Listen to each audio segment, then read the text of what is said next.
I'd rather have Jesus than silver or gold. Saludándole en el amor del Señor, deseando rica y abundante bendiciones del cielo hacia sus vidas.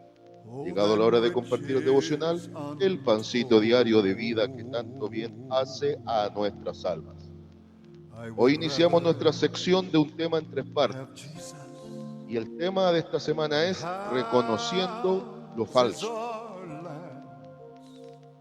Reconociendo lo falso. Y vamos a iniciar reconociendo que hay un evangelio paralelo. Y Pablo nos va a decir, no hay otro evangelio.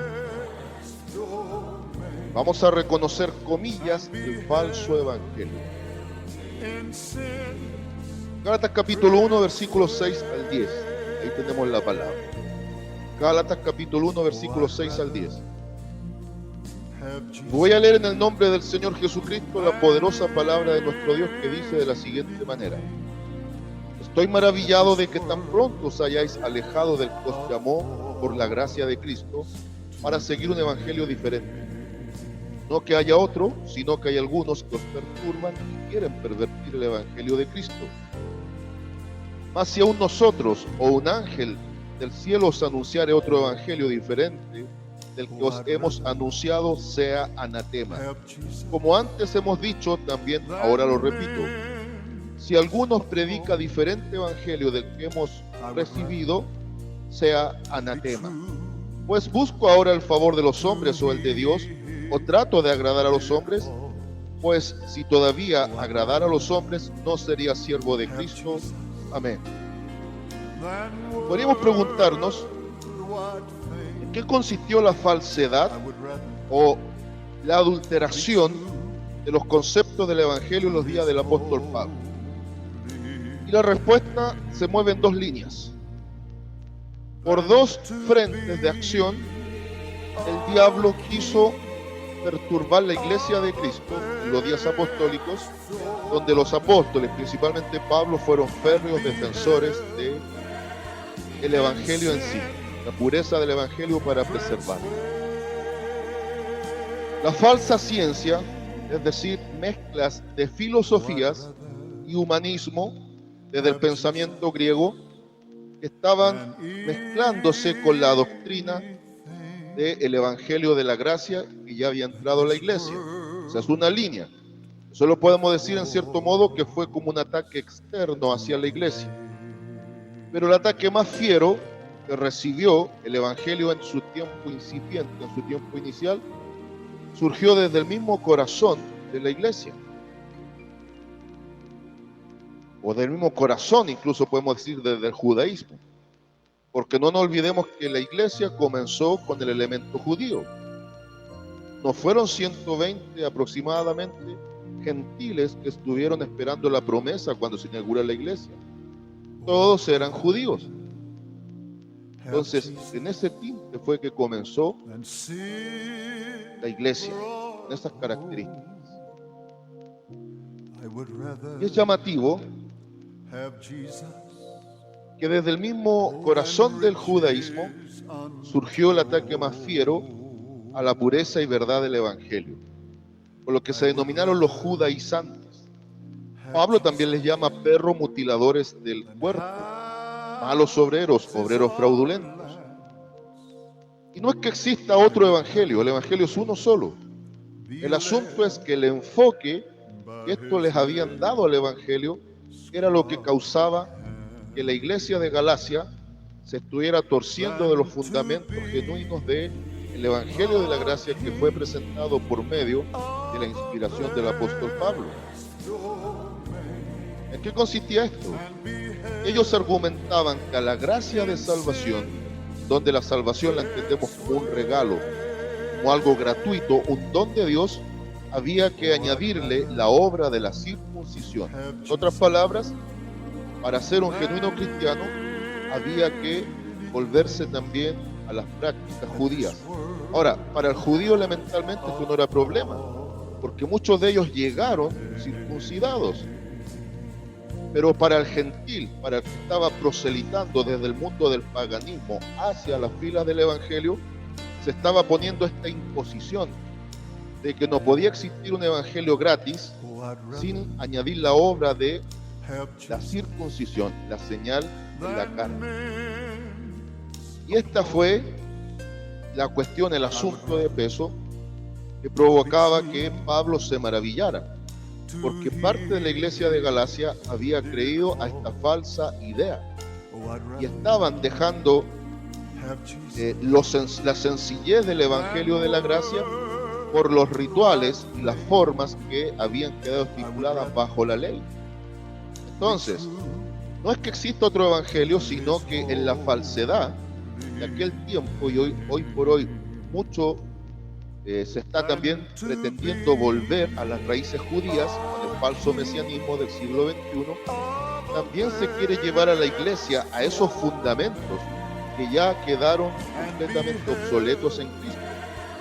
Las leyes ceremoniales, las leyes rituales, todas ya fueron cumplidas en Cristo.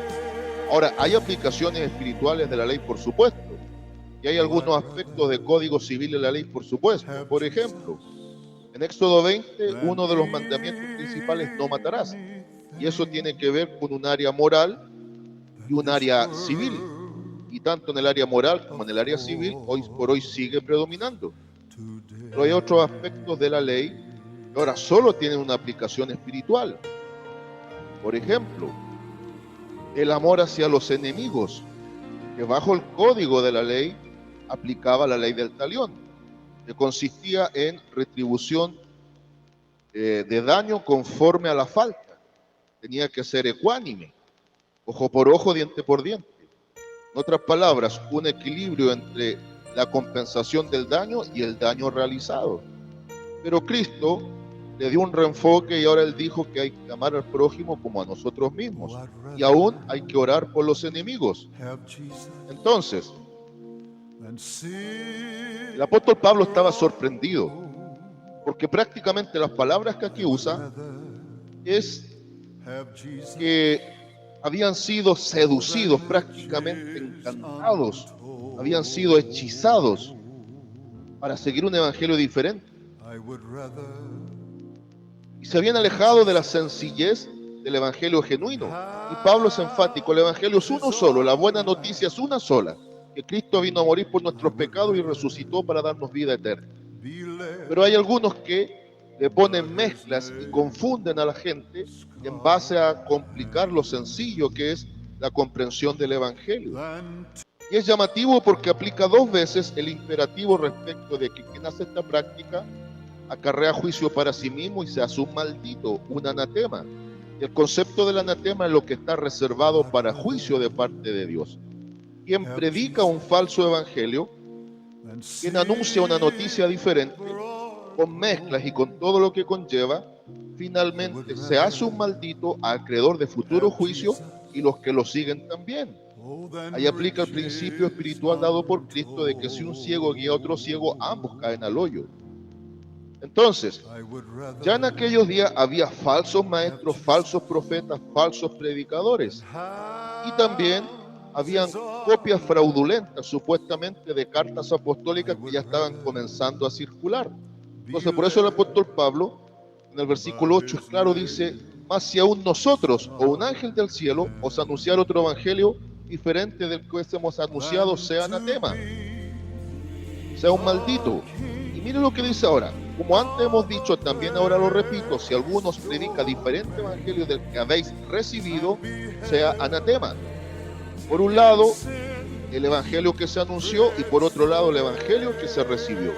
Entonces, hay una idea de preservación de la pureza de la doctrina.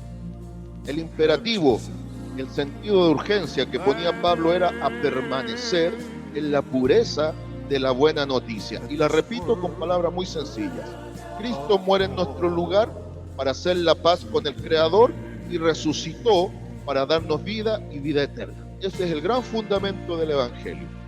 Y no hay obra que pueda, obra humana, no hay obra humana que pueda darnos el derecho a ganarnos la salvación y no hay obra humana que pueda y tenga la capacidad de permitirnos permanecer en esa salvación. Las obras que hacemos ahora son testimonio de una salvación que ya Cristo otorgó. Y no estoy diciendo por nada que no vivamos una vida ligada a la santidad.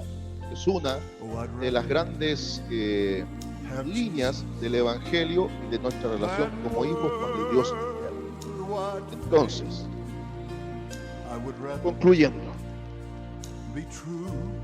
hay un solo Evangelio, el Evangelio de la gracia de Cristo, fundamentado en la obra de la cruz y en el fundamento de la fe de la resurrección de Cristo para vida eterna. Todo lo demás que traiga mezclas, que haya una obligación a volver a las raíces hebreas, o un evangelio que a usted le indique que usted tiene que hacer algo, un añadido para asegurar su salvación, ya estaría dentro de esto de un mensaje pervertido. Así que mucha atención, con los ojos bien abiertos, los sentidos espirituales muy atentos y siempre receptivos a la voz del Señor a través de la predicación de los que enseñan sana doctrina. Saludo de paz, amor y bendición desde Longaví a cada uno de ustedes.